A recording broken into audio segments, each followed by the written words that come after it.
Hey, it's Andy from RightBlogger, and today I thought I'd show you how to get a URL indexed by Google. It's really simple, so let's dive right in. Now you can see here I'm on Google and I search Google Search Console. That's what we're going to be using. If your site is not verified in Google Search Console, I highly recommend setting it up. It is really essential to get your site ranking on Google. Now you can see here I'm on their landing page and I'm going to hit start now.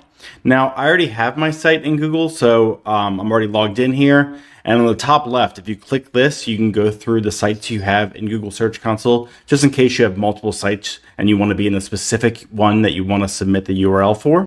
So now you can see in the top here, inspect any URL. Now, I already have a URL I want to get indexed on Google, but of course you want to copy it before you come here. So I'm going to paste it in and hit enter. Now, any URL matching your domain will work. And you can see here, URL is not in Google.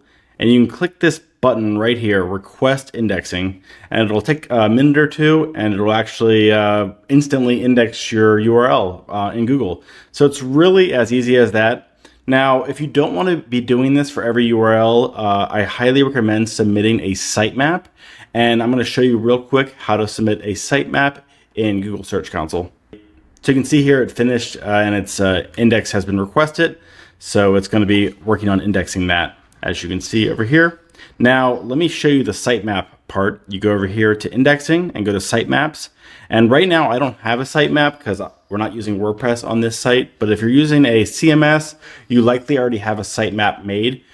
This is typically done by going to your website.com/sitemap.xml. If you visit that page and there's a sitemap, then you already have one and you can submit it right here. Now, what the sitemap does is Google will actually monitor your sitemap and index any URLs that are needed based on the sitemap. So that's a great way to make sure all of your pages on your site are indexed. But like I showed here, you can index one URL really quickly if you need to. Really great if you have a site about news or something like that. I hope you found this video helpful, and remember to like and subscribe. Thanks for watching.